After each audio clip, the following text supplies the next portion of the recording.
En réalité, à chaque fois que je vais là-haut en montagne, c'est un grand bonheur. Le bonheur d'être en haut, Christophe Profit, 51 ans, l'a atteint à de nombreuses reprises.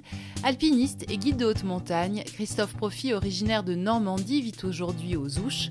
Pour le grand public, il est celui qui a notamment réalisé 10 ascensions de la face nord de l'Eiger en solitaire et la première ascension de l'arête nord-ouest du K2 avec Pierre Bégin. Cet alpiniste rare regarde depuis toujours vers les sommets.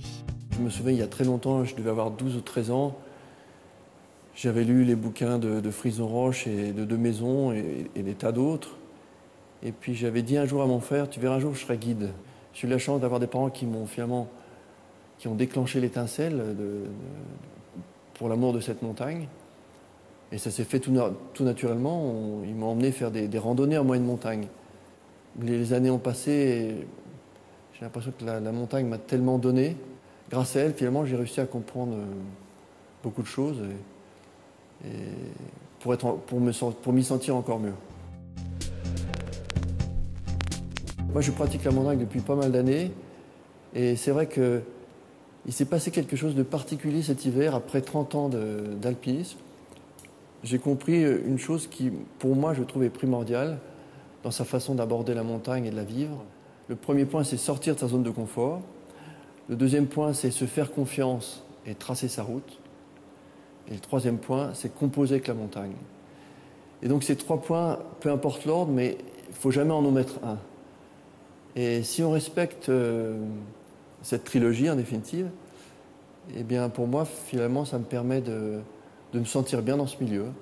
Moi, souvent, quand je suis dans des passages difficiles en montagne, souvent je pense à ceux qui ont fait l'alpinisme avant, avec leurs moyens d'époque, et ça me donne de l'énergie, parce que je me dis, il y a tant d'années en arrière, ils se retrouvaient là, dans ces parois, et je pense que parfois je me dis que c'est eux qui ont vraiment vécu un engagement extrêmement important.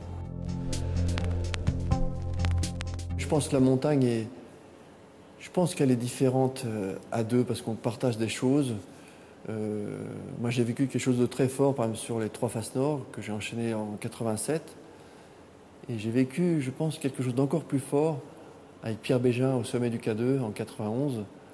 Pourquoi plus fort? Parce qu'on était deux à vivre cette aventure et on était deux à vivre ce moment intense de la joie en arrivant au sommet.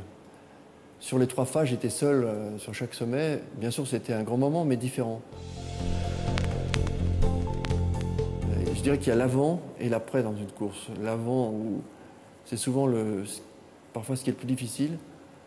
On est plein de doutes, on a un peu la boule au ventre, on se pose des questions. Et après, quand on est plongé dans cet univers, tout ça a disparu. Et on vit tous ces moments le plus intensément possible, mais quand même sans oublier le fait qu'on est tout petit là-haut, et qu'il suffit d'un dixième de seconde d'inattention pour que ça bascule. Moi, je sais que j'ai 2 enfants et à chaque fois, que ce soit ma fille ou mon garçon me disent le matin avant de partir, me disent tu fais attention.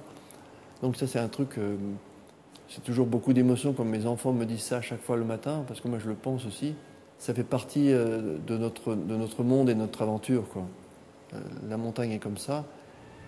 J'ai un ami qui m'a fait, mais je ne sais pas si je vais me retenir la phrase, qui m'a amené l'autre jour une revue où il y avait une phrase de René Char, qui est une très belle phrase que je ne connaissais pas. Impose ta chance, serre ton bonheur, serre SERS, va vers ton risque. À te regarder, ils s'habitueront. J'aime beaucoup cette phrase parce que finalement, elle résume plein de choses. Tout le monde peut essayer d'aller dans cette direction, mais c'est vrai qu'il faut quand même être un peu objectif, c'est que c'est de plus en plus difficile de suivre au pied de la lettre cette phrase.